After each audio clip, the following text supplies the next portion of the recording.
Bueno, antes de comenzar o antes de avanzar, simplemente quiero dar un poco de información o un poco de trasfondo acerca del lugar para que la gente pueda entender un poco de qué se trata este lugar.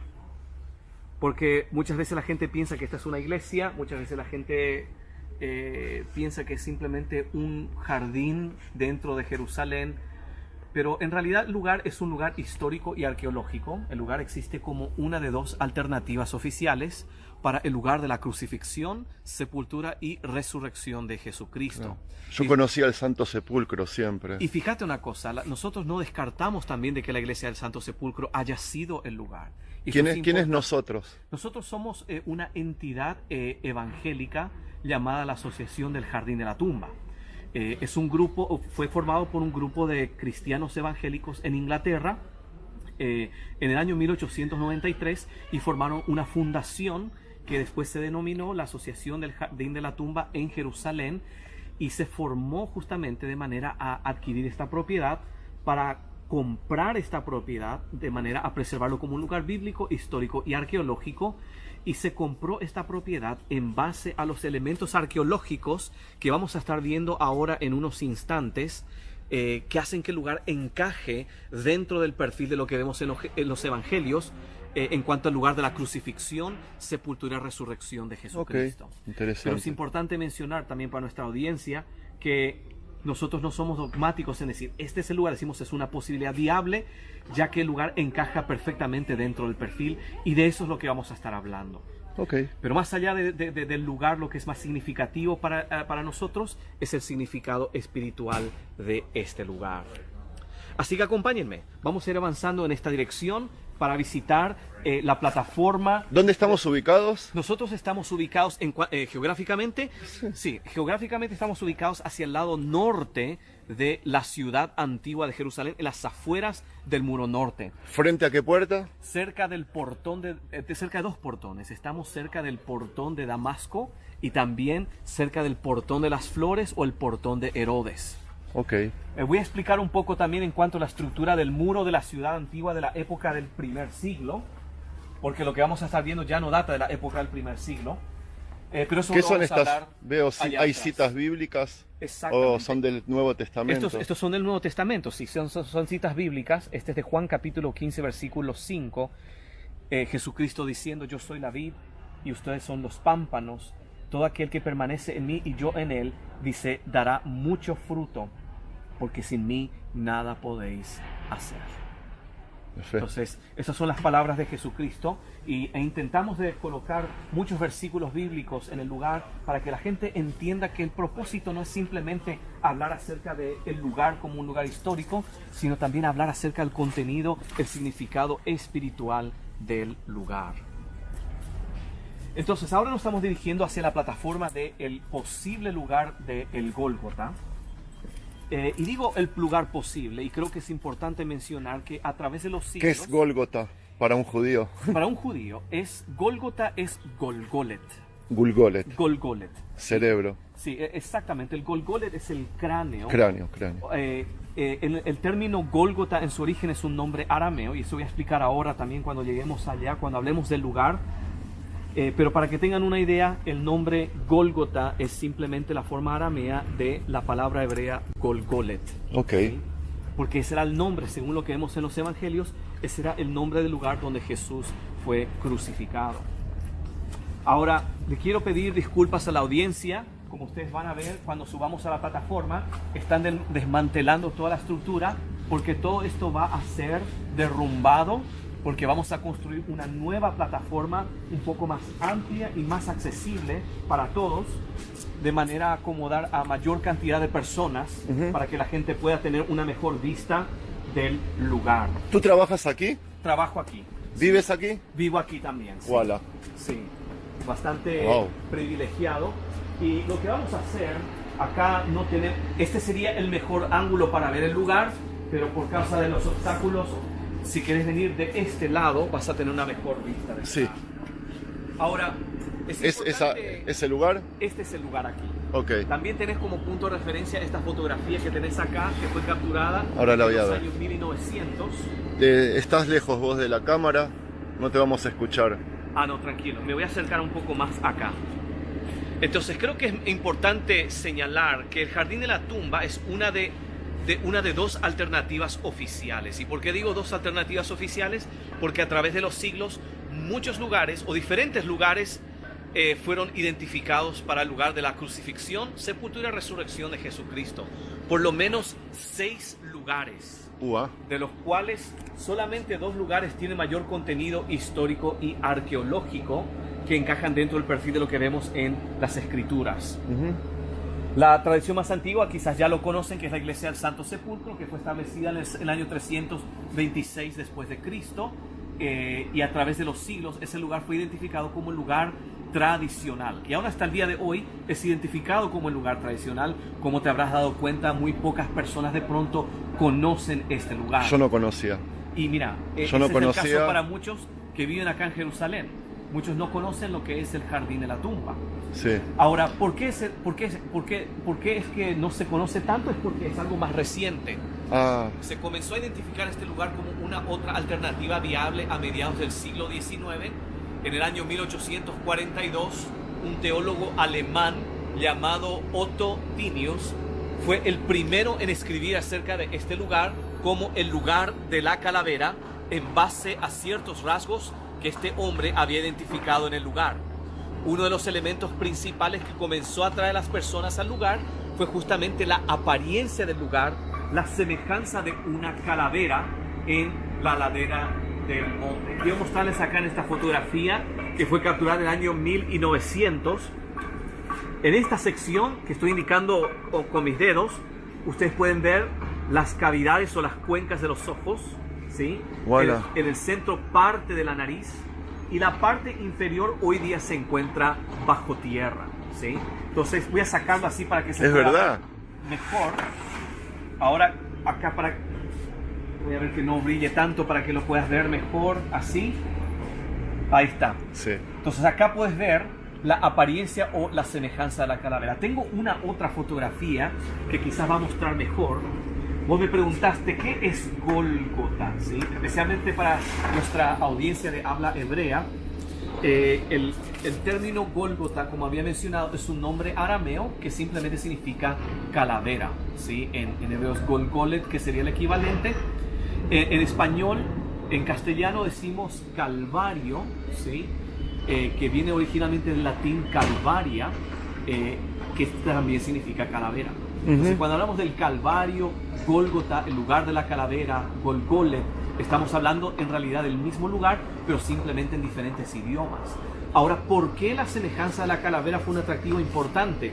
En la antigüedad era bastante común, acá en la tierra de Israel, para nombrar lugares en base a cosas que las personas podían relacionar. Tienes un montón de ejemplos de esto en la Biblia, ¿sí?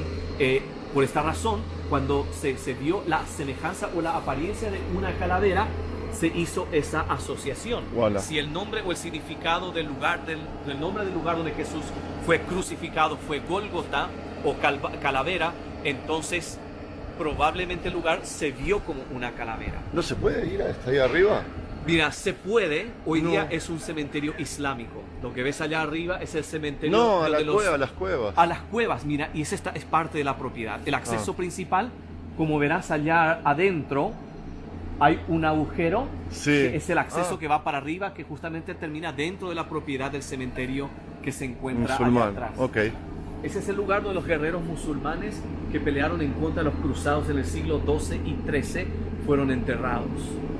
Pues ustedes ven allá las inscripciones en árabe.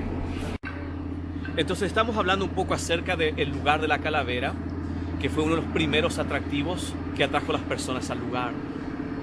La segunda razón que atrajo a las personas al lugar tuvo que ver con la ubicación de este lugar con relación a la ciudad antigua. Sí. Y justamente lo que estás mostrando en la cámara ahora. El sol me está jugando en contra, así que espero que la gente use la imaginación. ¿Pero qué estamos viendo? Exactamente, mira, yo voy a señalar... Esa es la muralla de Jerusalén, de la ciudad vieja. Lo que ves ahí, que estoy señalando con mi dedo, sería una sección del muro norte de la ciudad antigua del día de hoy. ¿Por qué digo del día de hoy? Porque los muros de la ciudad y en gran parte la estructura de la ciudad antigua del día de hoy ya no data de la época del primer siglo, porque la ciudad de la época del primer siglo fue destruida en el siglo II, en el año 135, después de la revuelta de Bar Kokhba.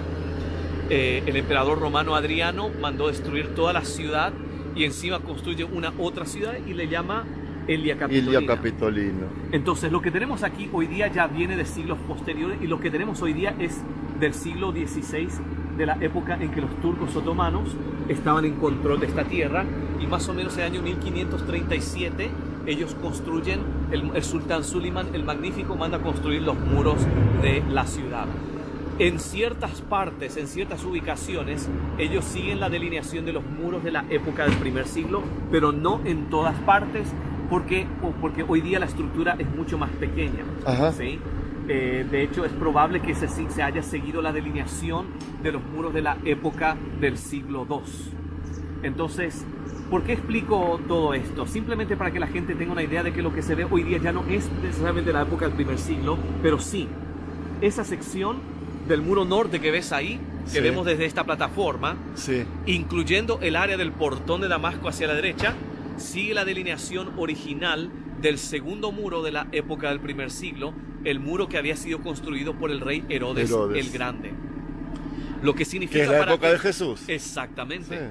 La Biblia dice en Juan capítulo 19 que Jesucristo había sido llevado fuera de la ciudad y que él había sido crucificado. En el versículo 20 de Juan capítulo 19 indica de que había sido crucificado cerca de la ciudad. Claro, como los judíos. Los judíos enterraban lejos, fuera de la ciudad, pero tampoco tan alejados para que se pueda ver. Ahora, por eso está el valle de Gai Ben Hinnom, ahí que hay cementerios, ahí hay cuerpos, están todos alrededor de las murallas, fuera de las murallas. Exactamente. Y mira, y ese es el caso para este lugar. Nosotros estamos acá en las afueras de la ciudad, de la época del primer siglo, pero también estamos cerca de la ciudad. Nosotros a 2 pasos. Muy cerquita, ustedes pueden ver.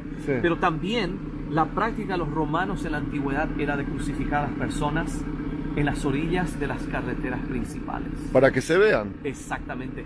Pero eso quiero explicar con detalle, no encima de los montes, quiero enfatizar eso, porque lo que vemos en las películas normalmente es que las crucifixiones estaban encima de un monte elevado y distante de la ciudad. Ok, y eso contradice... Famosa película La Pasión de Cristo de Mel Gibson, por ejemplo, demuestra la crucifixión estando encima de un monte elevado y un poco distante de la ciudad. Ok. ¿Sí? Pero históricamente hablando, ese no hubiese sido el caso. De hecho, Dionisio de Halicarnassus explicaba, un historiador griego, que los romanos en la antigüedad colocaban las cruces al nivel de las calles y en las orillas de las carreteras principales, porque la idea no era simplemente que la gente pudiera ver de cerca, la idea era que la gente pudiera interactuar con aquellos que fueron crucificados. Exactamente. Humillarlos. Y vemos en Marcos capítulo 15, en el Evangelio de Marcos, y también San Juan capítulo 19, que a medida que las personas iban pasando, dice la Biblia, las personas le injuriaban, se burlaban de él. Obvio. ¿Sí? Esa era la intención. Exactamente. Pero también era una forma de mostrar de una forma cruel la agonía de aquellos que fueron crucificados, sino una forma de mostrarles una lección a los transeúntes que pasaban cerca del lugar de la crucifixión. Ok. Pero ¿sabes qué es interesante de todo lo que estamos viendo nosotros en cuanto a la historia de la crucifixión de Jesucristo? Porque hay muchísimas otras razones más que te podría mencionar. ¿Vamos a alejarnos del ruido? Sí, por supuesto. Daniel, ¿vos habías dicho de una casa ahí? Sí, y voy a mostrarles justamente la casa, a qué se refería Daniel en cuanto a la casa que se encuentra allá. Ah, de acá se ve bien. Sí, la casa grande que se ve allá, que sobresale del otro lado del muro norte, es la casa de un pastor americano llamado Horacio Spafford. ¿Sí? Él había venido aquí a Jerusalén con su familia y ellos establecieron aquí una colonia o un ministerio que se conoció después como la colonia americana. ¿Sí? Y ellos hacían trabajo entre los huérfanos, las viudas, ayudando a la gente en esa época. Y bueno, fue desde ese lugar que un famoso general británico llamado el general Gordon, en el año 1883, que él vino a Jerusalén y él fue el que hizo el lugar famoso. Sí, por esa razón que más adelante se le conoció a este lugar como el Calvario de Gordon. ¿Por qué? Porque el general Gordon fue el que lo hizo famoso. Buenísimo. Mira, hay tanto para decir acá. Acá literalmente podemos pasar horas hablando de las muchas razones. Pero lo interesante de este lugar y lo significativo de este lugar es que todo lo que he mencionado, los detalles en cuanto a la crucifixión de Jesucristo, ya habían sido profetizados, todos esos detalles, por los profetas en el antiguo pacto, en la Tanaj. Que acerca de el Mesías, de que él sufriría, inclusive las palabras que él había dicho desde la cruz ya habían sido mencionados por los profetas, por los salmistas. Y es interesante ver que en el día de la crucifixión de Jesucristo 29 profecías fueron cumplidas en un solo día, desde la cruz. Nosotros acá en este lugar como institución creemos que Jesús es el Mesías, que Él es no solamente un hombre que vino para dar un mensaje. Nosotros creemos que Él es el Hijo de Dios, pero más que el Hijo de Dios, Dios hecho carne. Nosotros creemos que Él vino aquí para cumplir la ley en su perfección, pero también para morir en la cruz, para cargar con nuestros pecados y hacer kaparat hataim, para hacer la expiación de pecados. De los pecados. ¿Por qué? La Biblia nos enseña que la paga del pecado es muerte, mas la dádiva de Dios, el regalo de Dios, es vida eterna a través de Jesús, el Mesías o Jesucristo. Al final del día, eso es lo más significativo en cuanto al lugar. No es tanto en dónde, si fue acá o si fue allá, sino más bien el por qué. El por qué tuvo que morir Jesús. Nosotros creemos que Él murió en la cruz para limpiarnos de nuestros pecados por medio de su sangre. Y a través de su resurrección, Él nos da una vida nueva, una vida eterna. Con Él. ¿La vegetación que hay aquí tiene alguna importancia? ¿Simboliza algo? Mira, te cuento una cosa. Te cuento una cosa. Sí. El jardín hoy día, o sea, la gran parte de la vegetación no es nativa de Israel. O sea, tenés algunos árboles, por ejemplo, el ciprés, tenés, por ejemplo, el mastic, por ejemplo, tenés un montón de árboles que son nativos de acá de Israel, pero después tenés otros que son de diferentes partes del mundo. Por ejemplo, el Pittosporum que tenés acá, que es bastante típico en Australia, pero también es típico en Japón y en otros lugares. ¿Esto es la tumba? Y esto nos vamos ahora en dirección hacia la tumba. ¿Vamos a ir? Sí, sí. Ah. Pero te explico también por qué tenemos un huerto así como lo ves hoy, o un jardín. ¿Para compartir con Getsemaní? No, porque la Biblia dice, fíjate lo que dice la Biblia. Juan capítulo 19, en el versículo 41 dice que en el lugar donde Jesús o Yeshua fue crucificado, había un huerto. Y en el huerto una tumba nueva en el cual nadie había sido puesto. Según la descripción de Yohanan o de Juan, el lugar de la crucifixión y la tumba estaban en una proximidad cercana. De hecho, Juan 19:42 explica, ese es escrito justamente por Juan, que fue uno de los discípulos de nuestro Señor, de Yeshua, por esos 3 años. Él explica que dos razones por la cual colocaron el cuerpo de Jesús en el sepulcro que estaba cerca del lugar de la crucifixión era por causa, uno dice que era por causa del día de la preparación, o sea, iba a ser Shabbat, pero lo segundo es que porque aquel sepulcro estaba cerca, dice Juan. Por esa razón le colocaron el cuerpo de Jesús en aquel sepulcro. Según lo que vemos en Juan, también en Marcos, la tumba perteneció a un hombre rico y de mucha influencia llamado José de Arimatea o Yosef Ish Ramataim. Sí. José de Arimatea. ¿Por acá? Era un miembro, sí, vamos a bajar de este lado. José de Arimatea era un miembro del Consejo Judío de ese entonces, lo que sería hoy día miembro del Parlamento de la Knesset. Ok. ¿Sí? Y él fue asistido por un otro hombre llamado Nicodemo o Nacdimón. Acá quiero mostrarte algo antes de bajar a la tumba, porque la relevancia de esa descripción que les he dado es justamente que dice Juan que en esa propiedad de José de Arimatea donde Jesús fue sepultado había un huerto, ¿sí? Acá tenemos evidencias arqueológicas de que acá hubo un huerto aproximadamente 2000 años atrás. Sí. En el año 1924 se descubrió lo que ves acá abajo. Este es un lagar. ¿Sí? El lagar era el lugar donde se producía el vino, donde se pisaban las uvas. Este tipo de lagar que tenemos acá es uno de los más básicos, ¿sí? De los 4 tipos de lagares que puedes encontrar acá en Israel, este es el básico, que está compuesta de 2 partes, 2 niveles. El nivel superior era el lugar donde se pisaban las uvas, ¿sí? Para extraer el zumo, y del lugar de donde se pisaban las uvas se derramaba el mosto a un lugar inferior, que era el lugar de la recolección o la batea de recolección. Acá se comenzaba el proceso de fermentación ya inmediatamente, ¿sí? Y después se recogía el mosto, ¿sí? Para continuar el proceso de fermentación. Ahora, este hallazgo fue bastante significativo en el año 1924 porque nos indica de que aquí hubo un huerto, más específicamente hablando un viñedo, aproximadamente 2000 años atrás.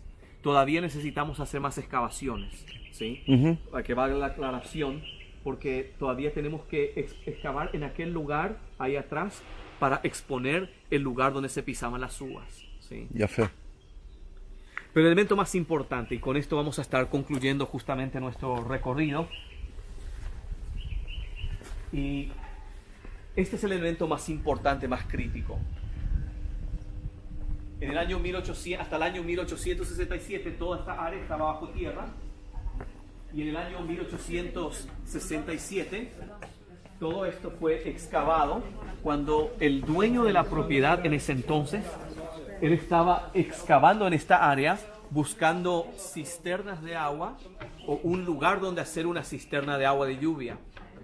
En el proceso, él encuentra la tumba que tenés acá. Es un milagro que la tumba haya permanecido en la forma en que está hoy día, porque ese hombre en un principio tuvo las intenciones de remodelar esta tumba para reutilizarlo como una cisterna, una cisterna de agua de lluvia. ¿Se puede entrar? Sí, se puede entrar. Esta tumba hoy día ya no se encuentra en la misma condición en que estaba en la antigüedad, porque la tumba fue reutilizada en siglos posteriores.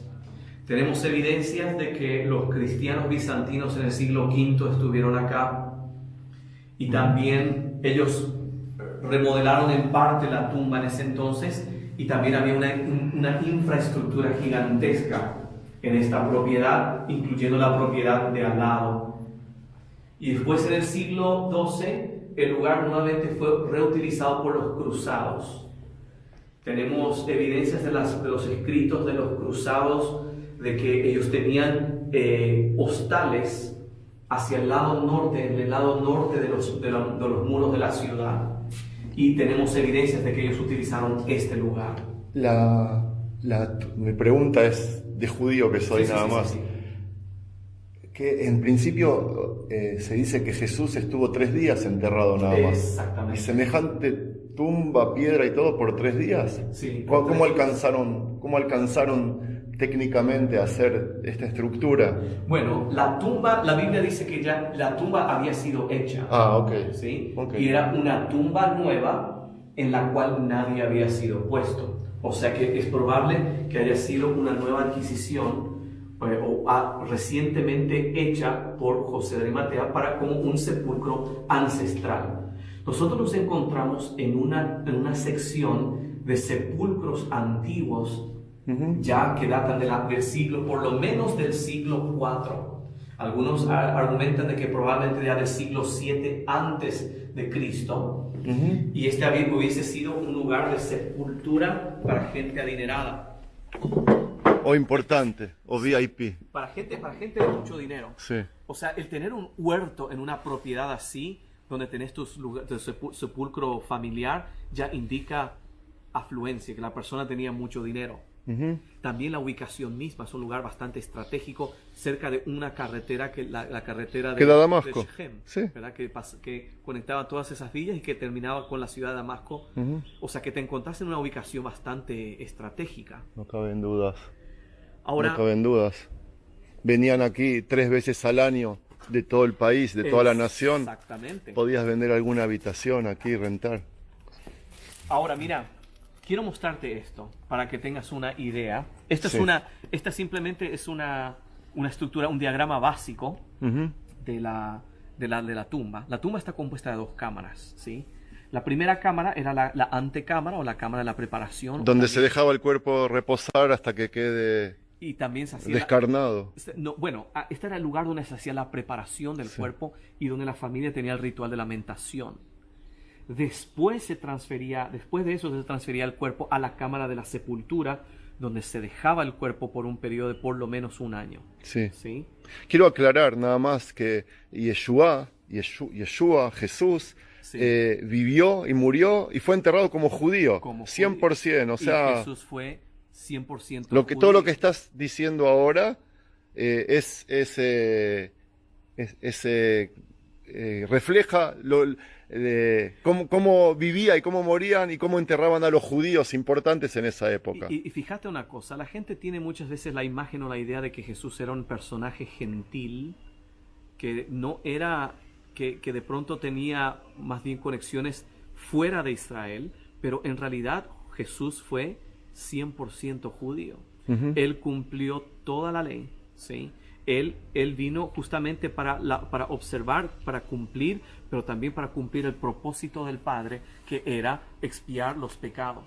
Fíjate una cosa. ¿Qué padre? ¿Yosef? No, estamos hablando del Padre Celestial. Dios. Ok. Perdón. Dios. Sí. Porque fíjate una cosa, que muchas veces la gente me pregunta, ¿quién fue el que crucificó a Jesús? ¿Verdad? Esa es una pregunta bastante controversial. La gente a veces me pregunta, ¿fueron los judíos? ¿Fueron los romanos? ¿Quién crucificó a Jesús? Pero siempre yo le digo a la gente, ¿por qué no nos vamos a la fuente? ¿Por qué no nos vamos a ver lo que dijo Jesús? Jesucristo dijo justamente en Juan capítulo 10, nadie toma mi vida de mí, sino que yo la rindo voluntariamente. Jesucristo desde el inicio, en su propia voluntad, Él siguió el propósito y la voluntad del Padre. Esto se ve reflejado en su oración en el Getsemaní. Él fue a la cruz voluntariamente, por amor a vos, por amor a mí, por amor al mundo. Dice la Biblia en Juan capítulo 3, porque de tal manera amó Dios al mundo, que ha dado a su Hijo unigénito, único, para que todo aquel que en Él cree no se pierda, mas tenga vida eterna. Nosotros creemos que Él fue sepultado. Para resumir. Sí. Él quedó 3 días. Al tercer día, el primer día de la semana, Él resucita entre los muertos. Pasó 40 días manifestándose a sus discípulos, mostrando pruebas contundentes de que Él había resucitado a los muertos. Para el tiempo de su ascensión, Él había sido visto de 500 testigos.